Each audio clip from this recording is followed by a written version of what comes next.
नमस्कार मित्रांनो, मी रोहित आशावन घाटे तुमचं मनापासून स्वागत करतो आपल्या डॉक्टर अण्णाभाऊ साठे या यूट्यूब चॅनलवरती. पूर्वी या चॅनलचे नाव वेगळे होते. या चॅनलवर तुम्हाला महान लोकशाहीर डॉक्टर अण्णाभाऊ साठे यांचं उत्कृष्ट साहित्य ऐकायला मिळेल. मी इथे त्यांच्या कादंबऱ्या, कथा आणि विविध साहित्य लेखनाची ऑडिओज अपलोड करणार आहे, जेणेकरून प्रत्येकाला हे अमूल्य साहित्य सहजपणे ऐकता येईल. माझा उद्देश हाच आहे की अण्णाभाऊ यांचे विचार आणि साहित्य प्रत्येक घरापर्यंत पोहोचावे आणि नव्या पिढीला त्यांची ओळख व्हावी. म्हणून चॅनलला सबस्क्राईब करा आणि तुमचा पाठिंबा असू द्या. आणि हो, शेअर करायला विसरू नका. धन्यवाद. मला जो कोणी दिसेल त्याला मी ठार करीन. मी माणसांना घरात कोंडून आग लावीन. कशाच्या जोरावर हे करणार? त्या नागोजीच्या की काय? आणि दुसऱ्याजवळ ताकद नाही आणि फक्त तुलाच तेवढी आहे का? कृष्णाजीने विचारले. तुम्ही तरी कुणाच्या बळावर बोलता? त्या हिंदुरावाच्या? आणि त्याच्याजवळ तेवढी बंदूक आहे आणि आम्ही काय फुकणी पाळली आहे? मी एकमेकाला उद्या फुंकून देईन तरच नावाचा हंबीर गरजला आणि उठून माळीवर गेला. पुन्हा सर्वत्र शांतता झाली. हंबीर माळीवर जाऊन पलंगावर पडला. बाहेर रातकिड्यांचा किरकिर चालू होती.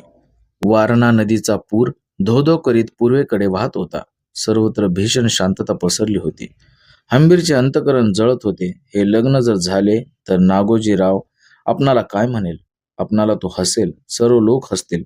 आपला अपमान होईल. आबाने हे बहिणीने बरे केले नाही. हे लग्न होता कामा नये.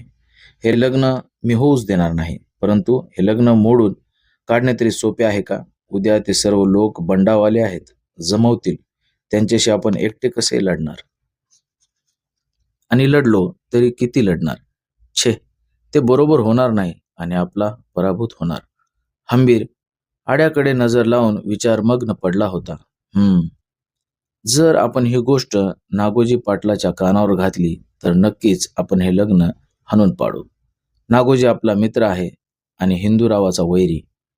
हिंदूराव बंडखोर आहे. सरकारला त्याला जिवंत पकडायचं आहे. म्हणूनच तर नागोजीराव सरकारची मदत करीत आहे. नागोजीला सरकार मदत करील. नागोजी मला मदत करील. सरकार, नागोजी आणि मी, आम्ही सर्व नक्कीच हे लग्न मोडून काढू. माझी अब्रू वाचेल. नागोजीचा वांदा नाहीसा होईल. सरकारचा बंडखोर ठार होईल. म्हणजे आम्हा सर्वांचा फायदा होईल. आणि म्हणून तर आपण ही गोष्ट नागोजीच्या कानावर घातलीच पाहिजे. परंतु केव्हा? उद्या सकाळी ते लोक येतील, मांडव घालतील. मग मी ही बातमी नागोजीला केव्हा कळवणार? कमीत कमी आम्ही आपली तयारी करून ऐन लग्नाच्या वेळी आले पाहिजे. नाहीतर उपयोग काय? मग आता काय करावे? आपण आत्ताच निघायला हवं. तरच आपण उद्या लग्नाच्या वेळेपर्यंत येऊ शकतो. हंबीर चटकन उठला. त्याने खुंटीचे पागोटे उचलून डोक्यावर घेतले, कोरडेचा दांडा घातला आणि तो चिखलवाडीला निघण्यासाठी तयार झाला. भर मध्यान्ह रात्रीचा अंमल होता. रात्र करकरत होती. सर्वत्र भेसूरता नांदत होती. तो हळू पावलाने खाली आला. कृष्णाजी, राधाबाई, मंगला यापैकी कोणीही जागी नव्हते. त्याने सासत घेतला. घरातून घोरण्याचा आवाज येत होता.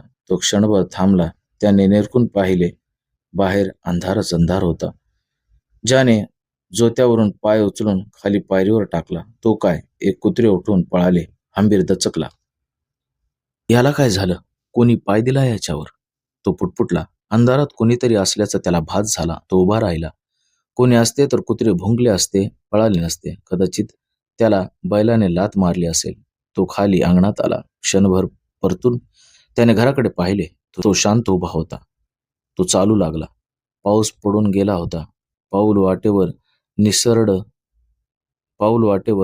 निसरड झाली होती. सर्वत्र हवेत गार